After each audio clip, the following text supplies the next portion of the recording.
All right. We are here. It's the Prospect Weekly Roundup. We do this every Friday at the American Prospect, giving you our take on some of the week's top stories and talk to some of the writers who put them together. And this week, I'm happy to introduce our new writing fellow at the Prospect. James Baratta is with us. James, thank you for being here. Of course, happy to be here. All right, great. You just started a couple weeks ago, and happy to say you got a couple things on the website this week that we want to talk about. They're part of, I think, larger stories that are going on around politics and finance, really. So maybe we can start with your story about private equity. So I think our listeners here have some understanding of private equity, but maybe you could just sort of give a capsule sketch of what that actually means and who these companies are. So, hello everyone. Private equity firms basically operate in what's called alternative markets. So, just not your typical stocks and bonds that most folks invest in. Yep. They will invest in different companies in many different ways. Part of that, which was highlighted in the piece, is just through buyouts or leverage buyouts, where basically that company or that firm rather will take a small amount of money and some of their own money. They'll raise money from investors. That could be pension funds, sovereign wealth funds, etc. And then they will basically borrow against the company's future cash flows that they want to purchase, and also the assets that that company has, and will basically acquire that company for a period of maybe 5 to 7 years. Right. And the whole idea behind it is we are the masters of the universe. We can figure out how to manage these companies in a more efficient way that will bring in more cash flows. We can set them up, we can manage them, we can get them in tip-top shape, and then we can spin them back out into the public markets and make a profit on that exchange. I mean, that's kind of the theory behind private equity. The reality can be very, very different. One of the things that you identify in the report, in your story, is that instead of just sort of buying a company and being an efficiency expert through better management techniques, often the way that this kind of presents itself is through serial acquisitions of companies to build like a really strong market position. Absolutely.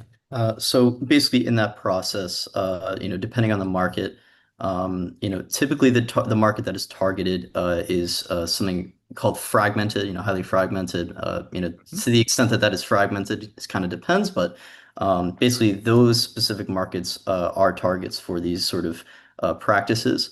And in doing so, basically the outcome of establishing a platform, which is just taking maybe one company and then taking other companies after that and rolling them up into a single sort of entity.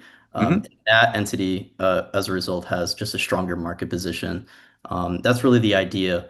And the other word to describe these are roll-ups. Mm-hmm. Basically, as it sounds, rolling up those companies into one single thing. And the sort of outcome of that is just, basically just having an advantage in the marketplace. Absolutely. Yeah. Building a moat.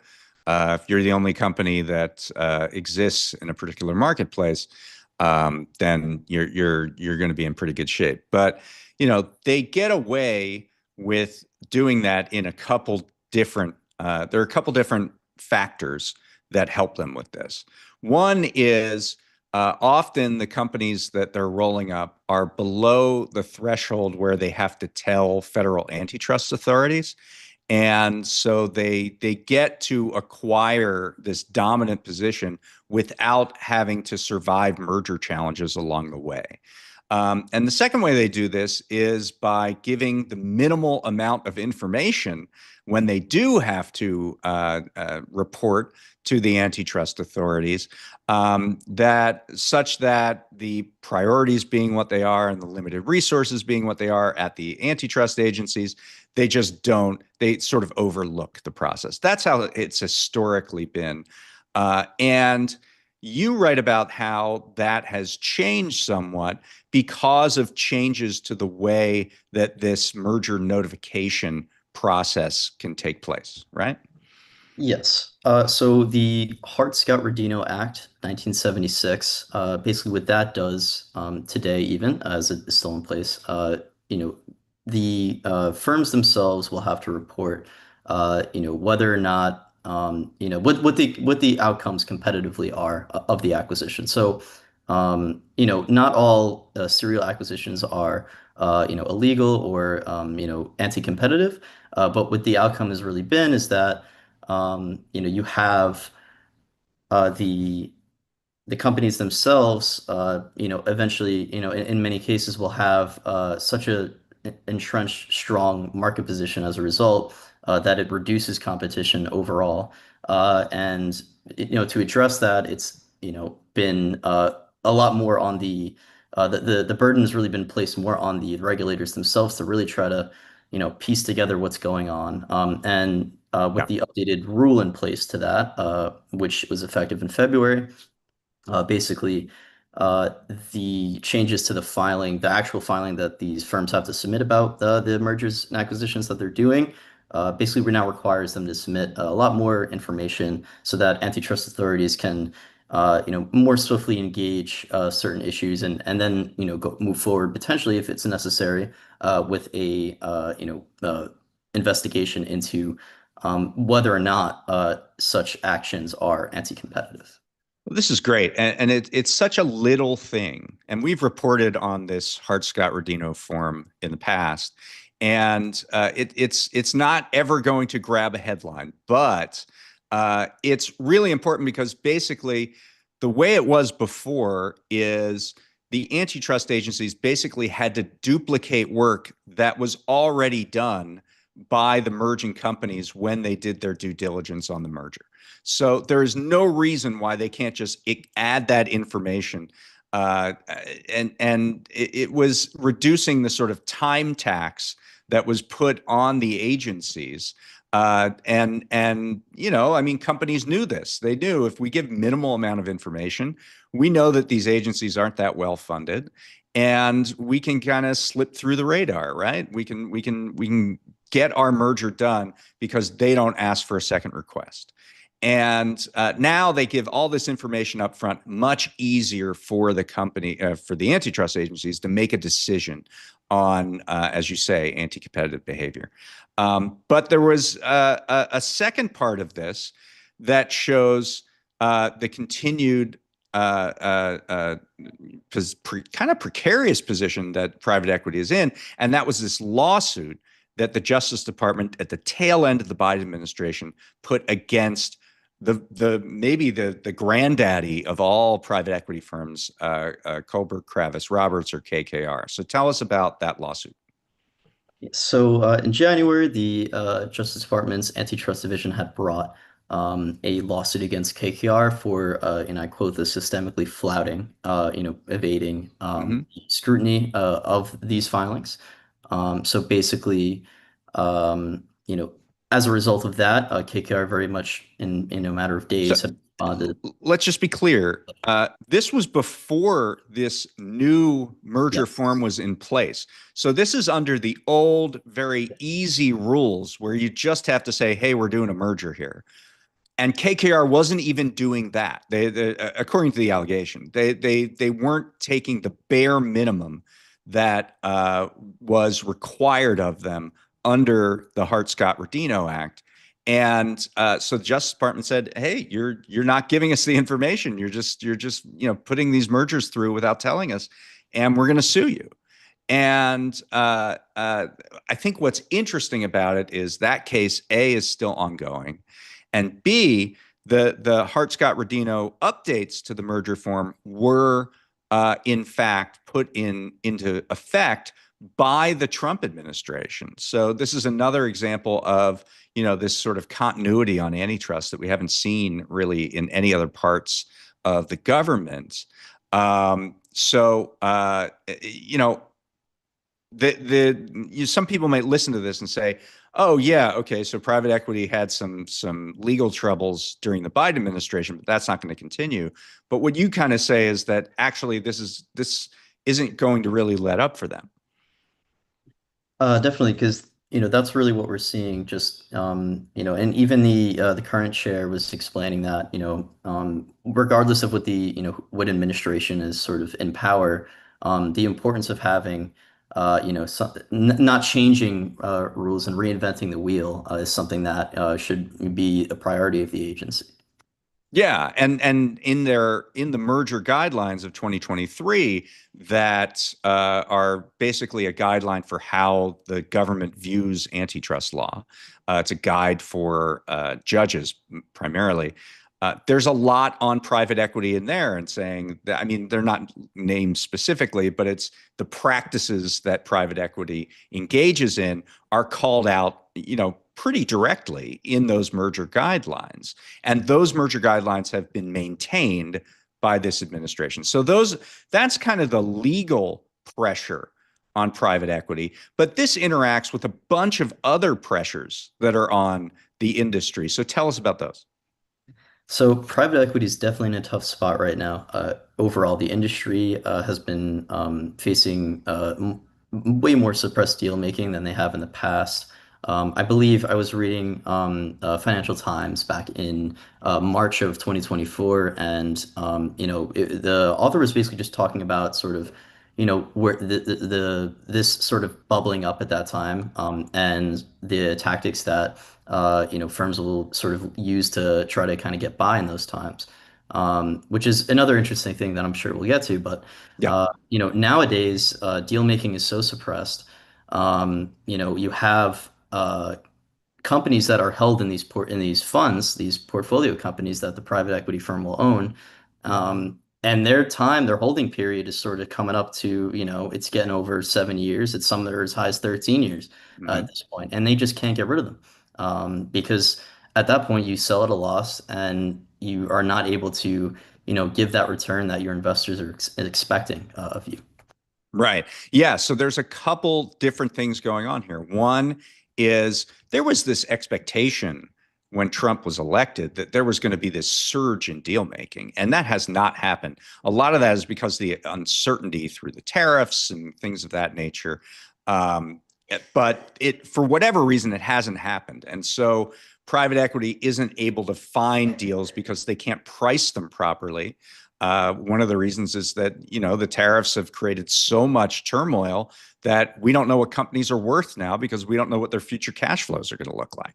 So that's one aspect of it. And then, as you say, typically private equity holds something and then sells it, and they can't do the sales for the same reasons, right? Price discovery is very difficult right now.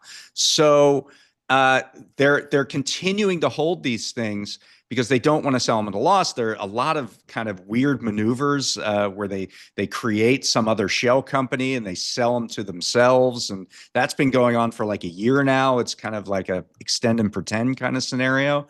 But all of these things have really brought to bear on these firms, and the publicly traded ones are experiencing losses in the stock market too. So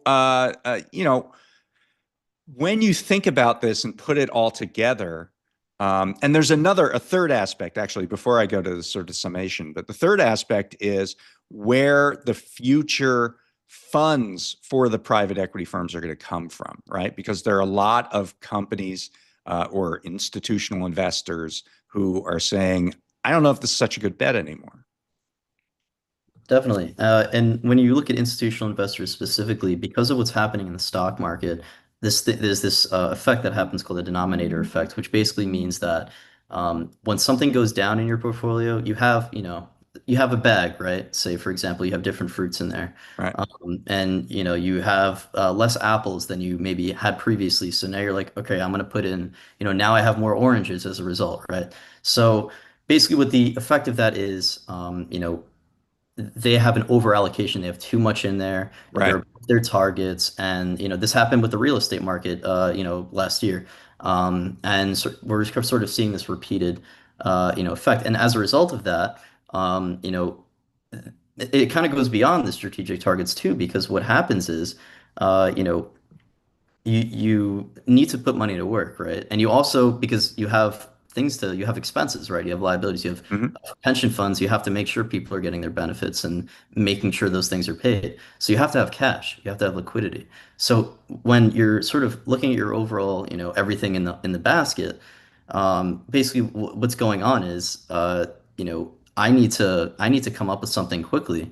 And right now, as a result of that, you have different kinds of institutional investors, including endowments, which is a whole nother sort of bag of worms with that. Yeah, I mean, we should talk about that because so you're saying that investors are kind of needing cash right now in these uncertain times, and they're locked up in these private equity funds. When you put money in there, you're keeping it in there for 5 years, 7 years, 10 years, and so at any opportunity they have to pull out, they're taking it, and which means that the sort of reserve of funds that private equity leverages to buy companies is less available. And then there's the endowment thing, which is, the biggest colleges and universities with the biggest endowments are the ones under attack by the Trump administration and having their federal funding threatened. So obviously they have a desire to pull some of that money out of private equity or pull it out of wherever they have it invested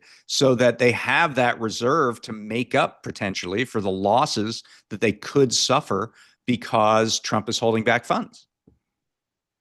Absolutely. And we've already seen, a lot of really what are advanced talks about secondary sales, which is basically Mm-hmm. secondary market is like private equity, but instead of, the traditional ways that sort of we discussed in investing, what happens is the actual assets themselves, those holdings, whatever you have Mm-hmm. in a fund up until that point, you can, in a pinch find someone to take that off your hands essentially. And that's Right, what's like the secondary market, much like Fannie Mae and Freddie Mac in the housing market. You're selling the mortgage and then selling it again to somebody else.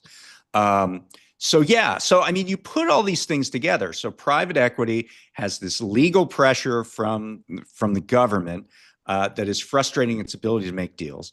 The economic environment is unfavorable for deal making. They can't sell their existing properties, their existing portfolio companies, and they're having trouble maintaining the amount of funds that they have from investors. So you put that all together, and it's not a great moment for private equity. And of course, I mean, I think there's sort of, especially on the left, this sort of aura of invincibility over private equity, that these are the masters of the universe and that they are can always wiggle their way out of any problem, and they take these companies and they gut them, and they fire workers and they leave them, extract cash from them and leave them by the side of the road, and they always make out on every deal. Um, but you're painting a picture of something that's much more complicated, that really is that this asset class is in a problematic position. absolutely. And sort of what I find interesting right now, listening to specifically KKR's earnings call for the first quarter of this year, the first 3 months, Hmm. they were basically saying that, we're leaning into this volatility and, making moves and they have still been able to fundraise. But, now we're in May. Yeah. And, the extent to which that's going to continue is sort of unclear. And the other thing with that is, when you take the ongoing legal exchange between the Justice Department and KKR, KKR is a publicly traded firm now. So Yeah. you have a stock price, and it's definitely when you're as executive on these earnings calls and talking to your shareholders, uh, you know there's definitely sort of an expectation that I want my Yeah. my investment to do well. So certain things are not really going to come up unless it's really, really bad. And we haven't really seen that yet, but time will tell what really goes on specifically with them. And Yeah. yeah, they're just one company, and they And, are a large company, but a yeah. large firm, but there's many others as well. And private equity more generally, I mean, they've been getting into private credit, which is basically lending. They've been, there was this report at the beginning of the Trump administration that they were seeking to get involved in 401k plans so that retail investors, retirement investors could invest in private equity, which is kind of a nightmare scenario, if you ask me. But so, we're in as we're seeing this pressure being put on private equity, we're also seeing them try to find other ways to make money and other ways to, capture funds. So it's going to be fascinating to watch, and I'm sure you're going to continue to follow it. Let's move on to the Consumer Financial Protection Bureau. So at the beginning of the week, we saw the impact of efforts to gut the agency at the administrative level. So right now, the acting director of CFPB is this guy, Russ Vought, who was an architect of Project 2025, and he's the head of the Office of Management and Budget, and he essentially is the head of an agency that he doesn't want to see exist. And so there have been these attempts back and forth to try to basically fire everybody or almost everybody at the agency. In February, there was this effort. It was blocked by a federal judge. There was an appeals court ruling that said, oh, you can fire some people if you make and the term of art was a particularized assessment of each individual and whether or not the statutory obligations of the CFPBs can still be carried out if you make these firings. And Vought took that and ran with it. And within 48 to 72 hours, he had fired 1,500 of the 1,700 employees. There was a legal backlash to that. And that got blocked again. So there have been basically two attempts at mass firings, and they've been blocked. And there are a lot of interesting scenarios in there, and we can talk about them.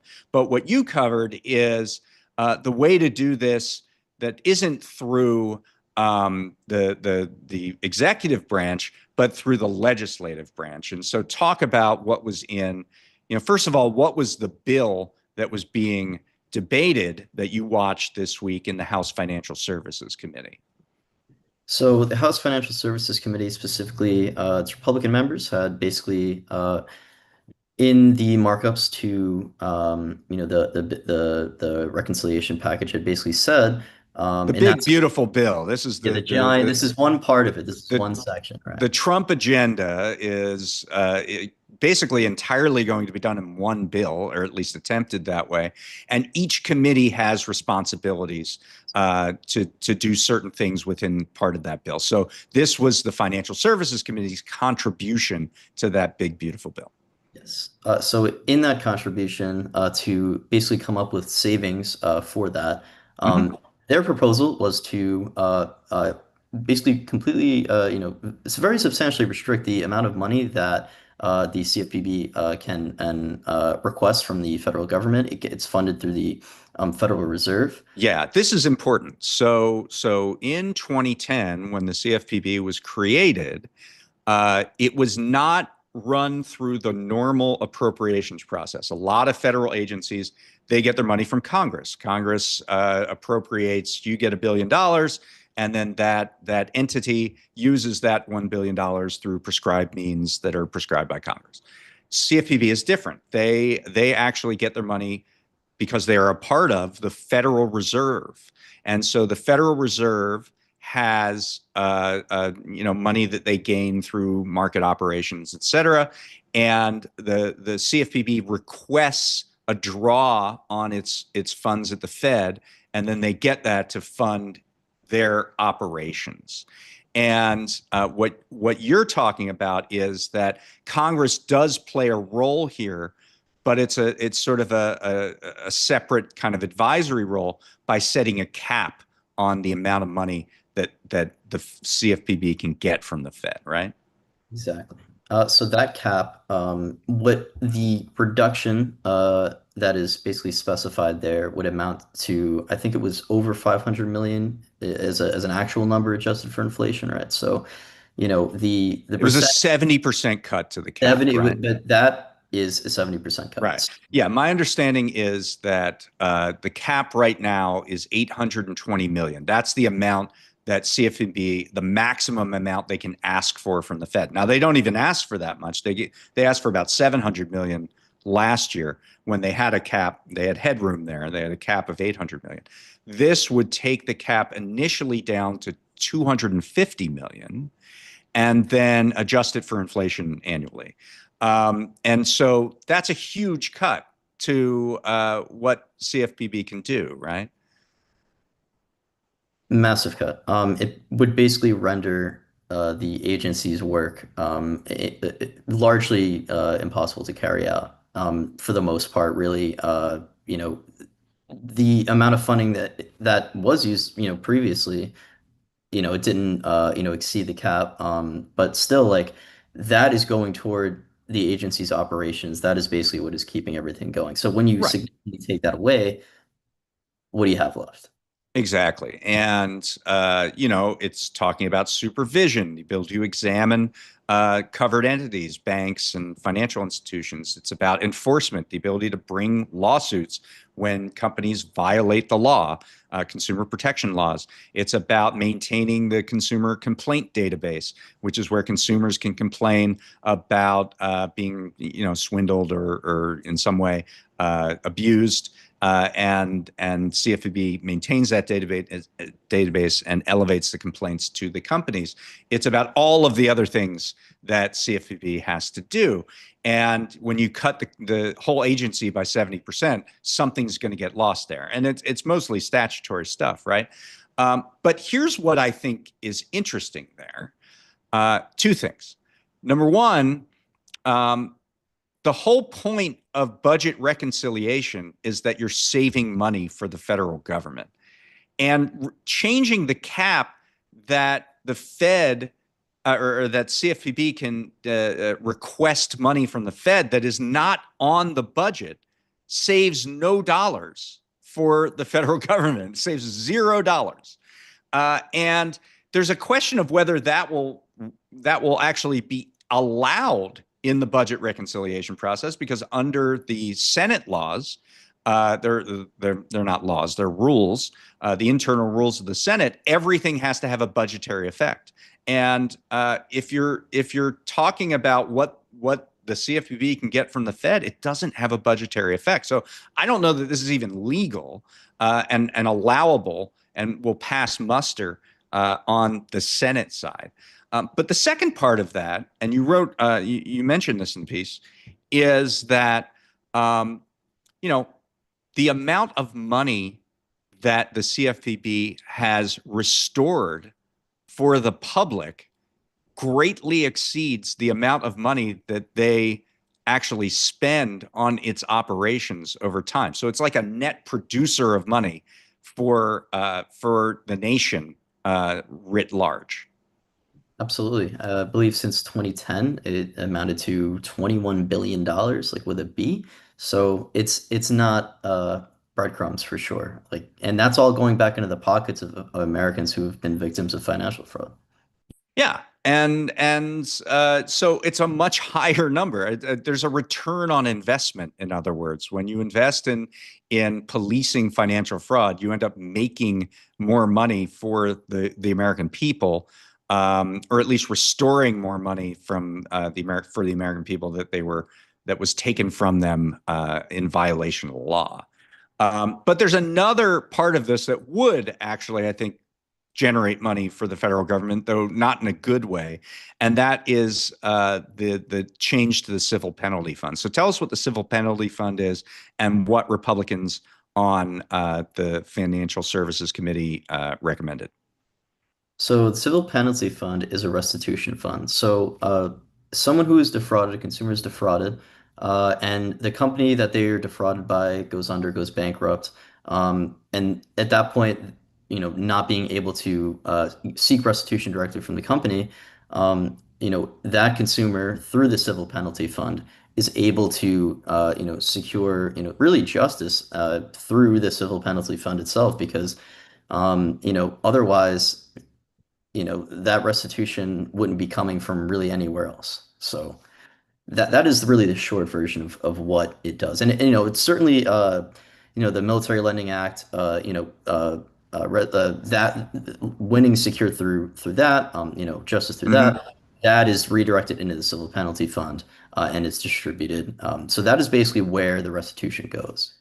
Yeah. So they're saying this money that comes, as penalties that, because CFPB, under some of its laws at least, can say, we're not just going to have you restore money to those who are wrong, but this is going to have to be worse for you than if you didn't do it at all. So we're going to extract a civil penalty from you.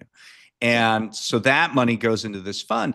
And if companies go bankrupt or they have no ability to pay restitution in other cases, CFPB can draw from the civil penalty fund. So when you're taking that away and saying, no, all of that has to go to the Treasury, it means that you're shortchanging people who were defrauded, and you're basically saying that government is going to be cut in on the profits of financial fraud, and the people are going to be left holding the bag.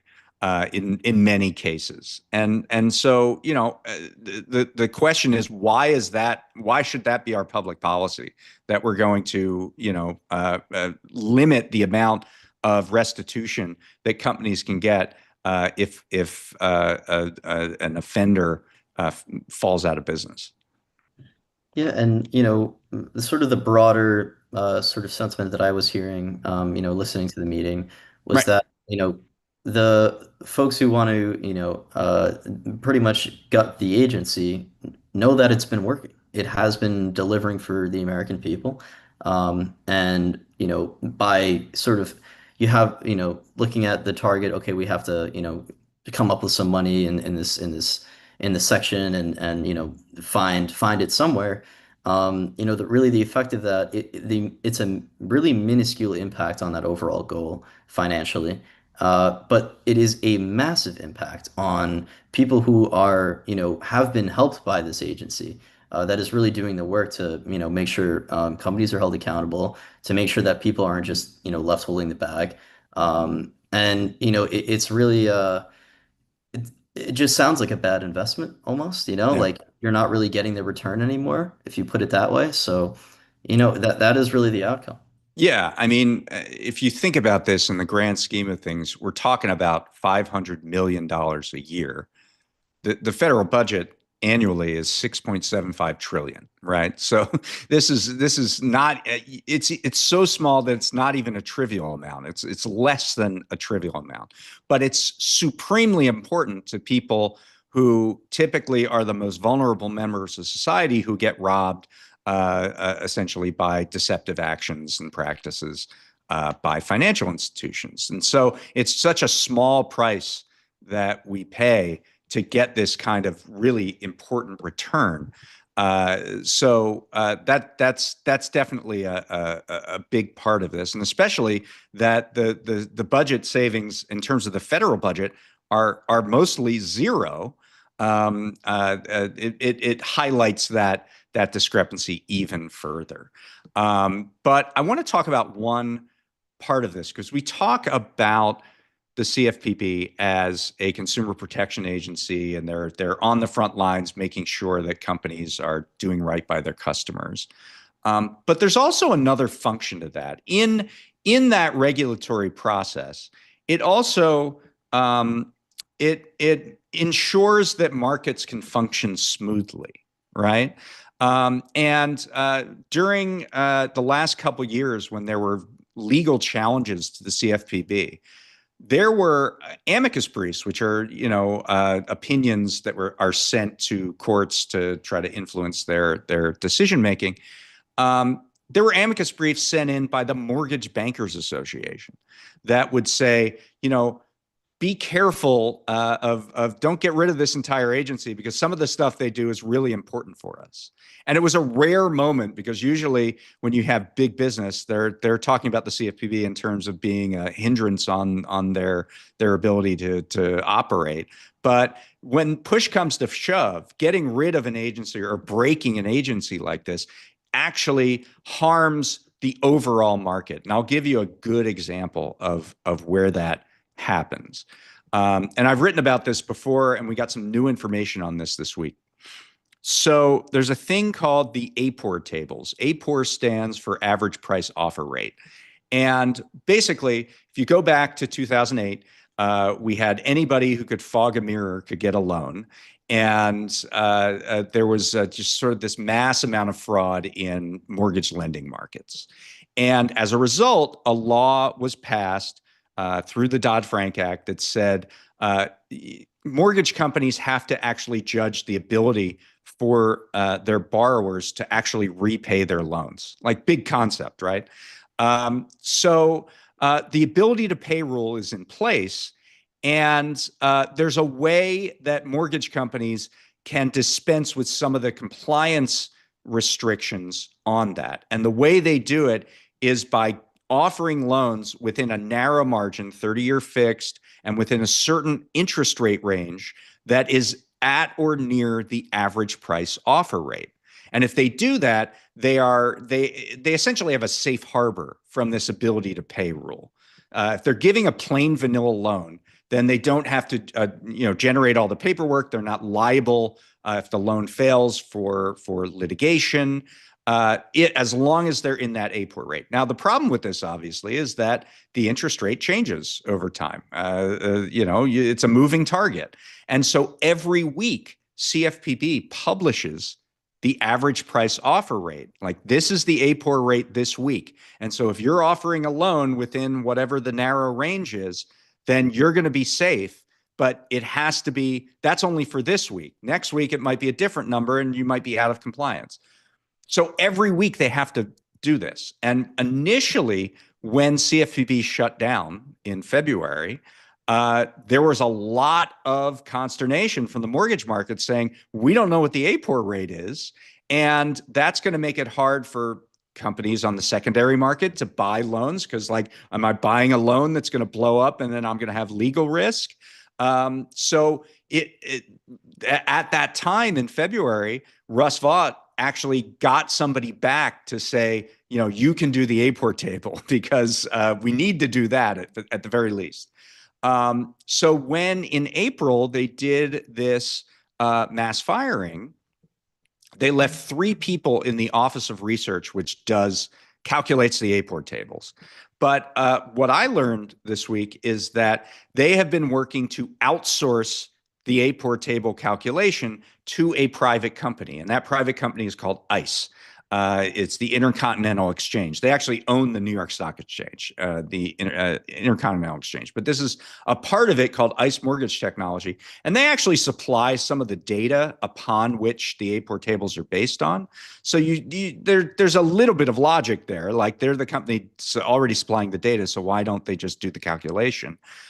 However, sometimes their data is very thin and CFPB supplements it.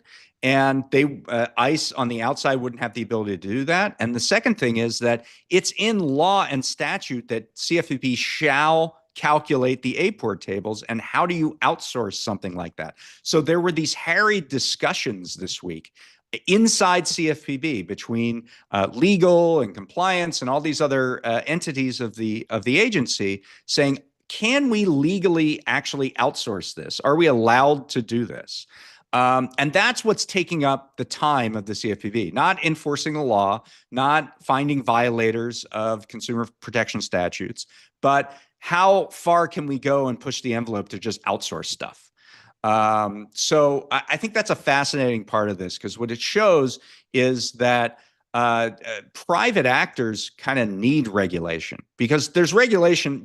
There's no such thing as deregulation.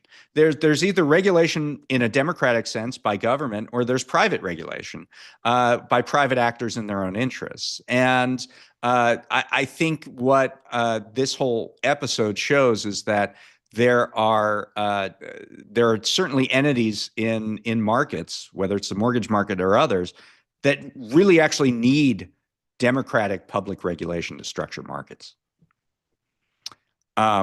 So rant over. We'll put that aside. By the way, we always take your questions. So if you have them, feel free to let us know in the chat, and we'll get to them. Thank you for being here.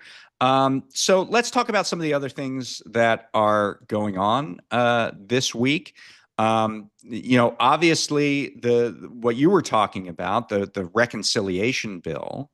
That wasn't the only the only committee that was working on their reconciliation package this week.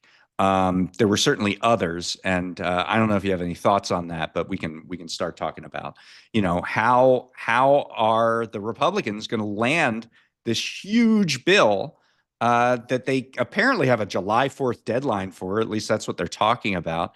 And there are all sorts of squabbles over what to actually do with that bill.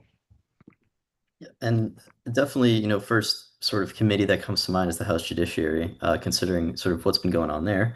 Initially the plan was to, at least with respect to the Federal Trade Commission, would be to roll that commission into the DOJ's antitrust division.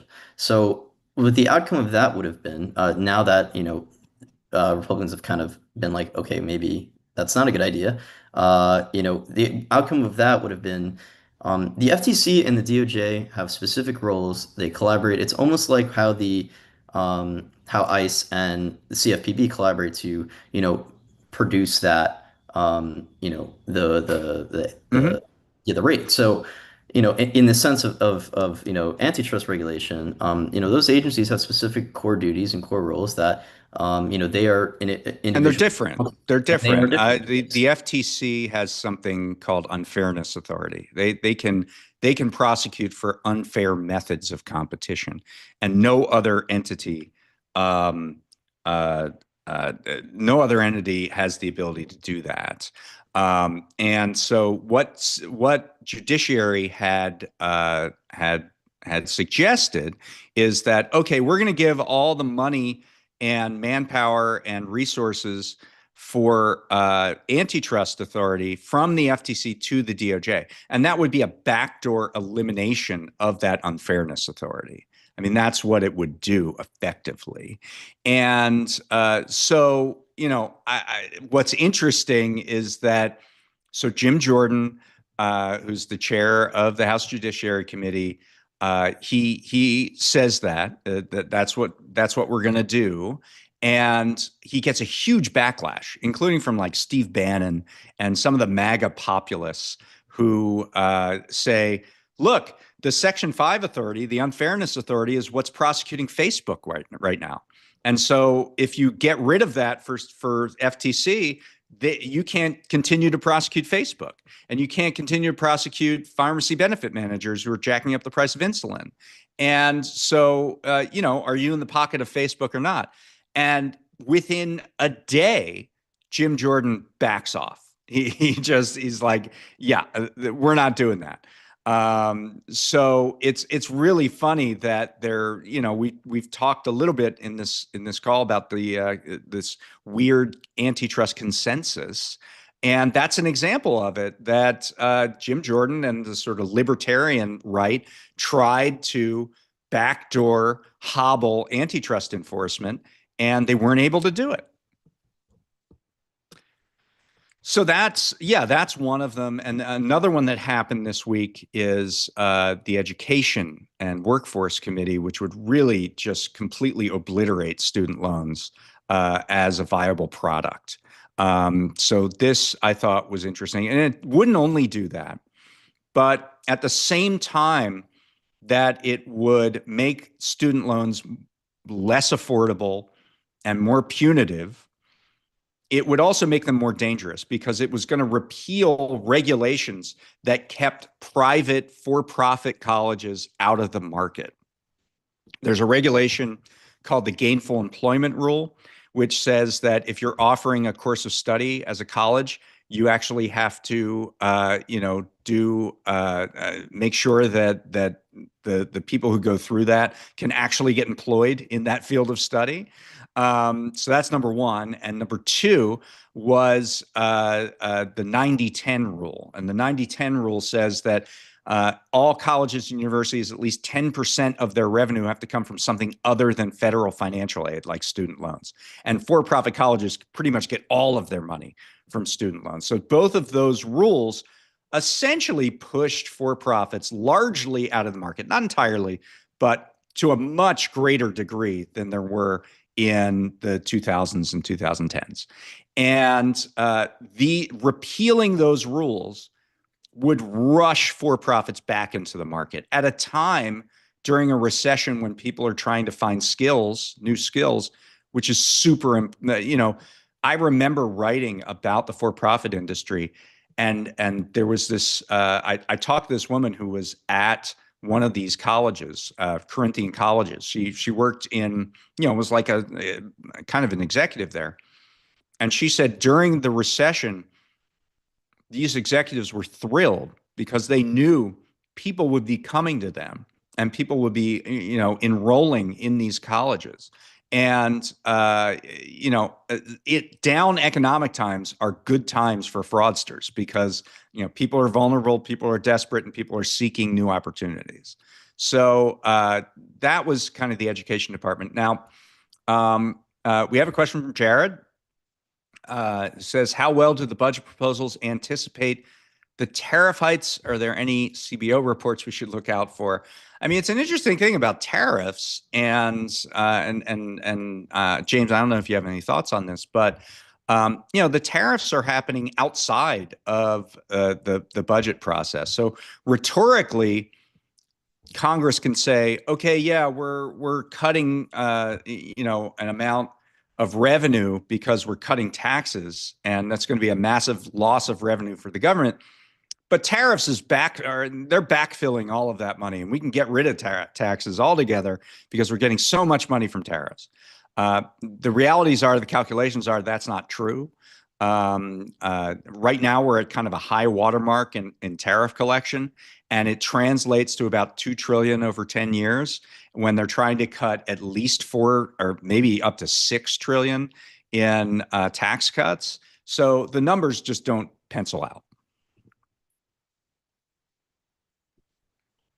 Do you have anything on tariffs? What are you thinking about in terms of that, James?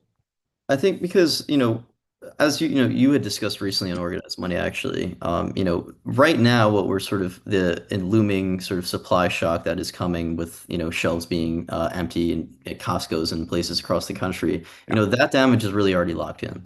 But the sort of almost like wishy-washiness of tariffs and talk about tariffs coming from the executive office has just been sort of, if I'm like a car company, and I'm like, all right, we're trying to pitch this plant, we're going to build it, create some jobs, build it here, and then all of a sudden, a tariff on the country that you were originally going to build it in is like lowered substantially, or there's some agreement that happens, it sort of throws everything off. So, part of sort of what I was thinking about with that is like there is still sort of an uncertainty in how how things could go just really with certain countries and where that manufacturing is coming from.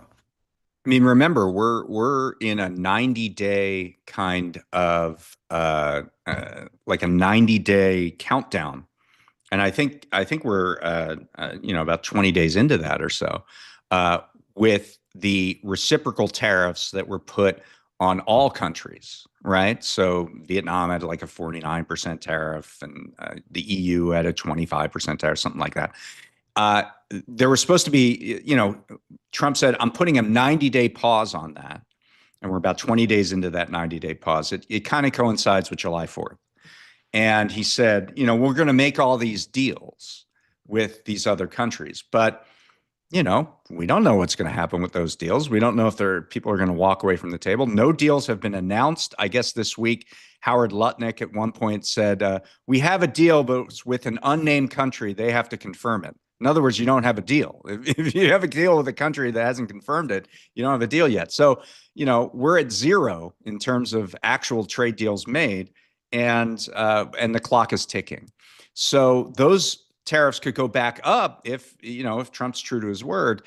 Those tariffs could go back, and that's a big thing to say, right? True to his word, but those tariffs could go back up, and we could see even more of this pain beyond what we're already feeling. And Chris has a question in the chat saying, I read the article about the coming supply shocks, 35 decrease in imports into the LA port. Sounds very alarming. Do imports fluctuate very much, or is that actually alarming?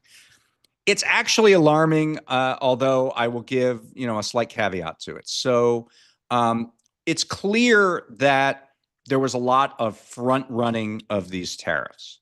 So businesses, knowing that these tariffs were coming, ordered a lot of inventory. We had the first quarter GDP report, and it showed a reduction in GDP, and that was mainly because of imports. Imports are seen as a reduction in GDP, mainly because to avoid double counting, because spending on imports, if you had imports count as zero and spending, it would be double counting. So they subtract imports and then increase spending.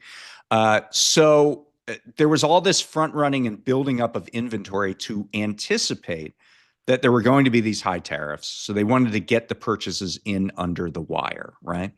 And but the reductions, that 35%, is not based on week over week. It's based on year over year. So it's 35% less stuff coming in than last year at this time. Now, we had a buildup, but you can only build up so much inventory. There is only so much warehouse space. There's only so much places to hold stuff that it will eventually erode, because humans consume things, and we just keep consuming things, and then stuff's going to run out. So the timeline kind of looks like this. April 2nd is when the tariffs came in. It takes about a month for a ship to leave China and arrive at a West Coast port. So that gets us to May 2nd, which is today. So next week, we start to see the effects of that at West Coast ports. It takes another couple weeks for that to reach East Coast ports if they're going through the Panama Canal or going through the Cape of Good Hope in Africa. It'll take some time for that reduction to reach U.S. the East Coast ports, or the southern ports in Houston or New Orleans or wherever, Savannah. Then, once you get it to the ports, you have to get these things off onto trucks and out into the country. That's going to take a little bit of time as well. So and then they're going to rely on that existing inventory that they built up beforehand, right? So we're not going to see the impact right away, but eventually those stocks of inventory are going to erode, and people are going to start to see the visual manifestation of these tariffs. But it's probably not till the middle of the month, maybe into next month, maybe later into the summer. It depends. It's on a case-by-case basis. Is it good, largely made in China? Is there no other distributor for it? Was there enough inventory that was built up over the years? Is that going to come back? So it's going to be on a case-by-case basis and different, but it's baked into the cake. This is the important thing too, because let's say, as a thought experiment, tomorrow that the Trump says, forget it, forget these tariffs. I don't know what I was thinking. I'm a big idiot. My bad. We're done with the tariffs. For the last month, Chinese manufacturing companies have made other plans, right? They've picked up other orders for other countries. Maybe they've gone out of business. They've made do with the situation as it is now, where there's effectively an embargo between the U.S. and China, 145% tariffs. That operates like an embargo. So if suddenly Trump lifts the tariffs, all of these U.S. importers are going to come running back to their suppliers and say, "Hey, can you get us money now? Can you get us these goods now?" And it's going to take time for those orders to actually be filed in China, and for those Chinese manufacturers to say, yeah, we'll get around to you. We'll get to it soon. And at the same time, the actual logistics process, are there enough containers to ramp up goods in China and send them to the United States? Do ships need to go out blank with just containers to send back to China to make sure they have enough goods? All of these supply chain issues that we saw in 2022 and 2023 are going to come rolling back again. So the summer shortage cannot really be easily ameliorated. That's the important point here. And we're going to probably, I'm fairly certain we're going to see problems on store shelves. So let's wrap up here, James. Maybe we can give a little preview, some of the things you're looking at in the coming weeks, things that you are interested in writing about that people reading the prospect can expect to see. Certainly. Definitely various sort of leads and tips and things sort of in the pipeline. Mm-hmm. But I think sort of what sort of come to my attention really was just the sort of recent declaration by the Comptroller of New York City, specifically regarding the asset managers that three of the city's retirement funds partner with. Mm-hmm. Basically, it's given them until June 30th to come up with credible climate plans. If they don't do that, those mandates, as they're called, the partnership agreement between the investor and the manager, the asset Mm-hmm. manager, those will basically be put out for what's called rebid. So they are going to look for someone else. That's what that means. And this is sort of coming off of a long history over the past few years of under the comptroller's leadership, taking a formidable action on the climate crisis and reducing climate-related financial risk. So that is definitely something that has, been very interesting. Yeah, it's interesting because, these asset managers, when you're talking about asset managers, you're talking about BlackRock, you're talking about Vanguard, you're talking about State Street. In the Biden era, these companies sort of paid a lot of lip service to, we're going to reduce to the extent possible our climate financial risk. We're going to be more environmentally friendly in terms of our investments.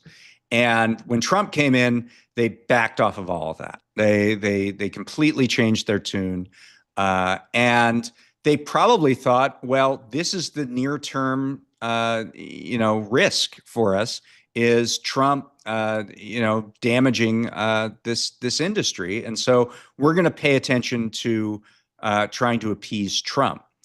And what you're talking about is that they forgot that New York City is a very big institutional investor and that they could have serious problems if they solely take Trump into account and not the fact that billions, tens of billions of dollars, maybe even more than that, are at risk from New York City pulling out of its investments in these asset managers.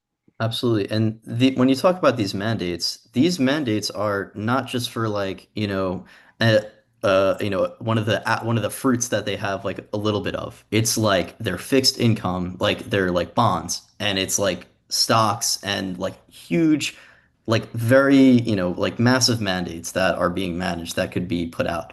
And that would, pull a lot of money essentially if, these plans don't really come to fruition from those managers, and that would affect their ability to not only win business but to keep it.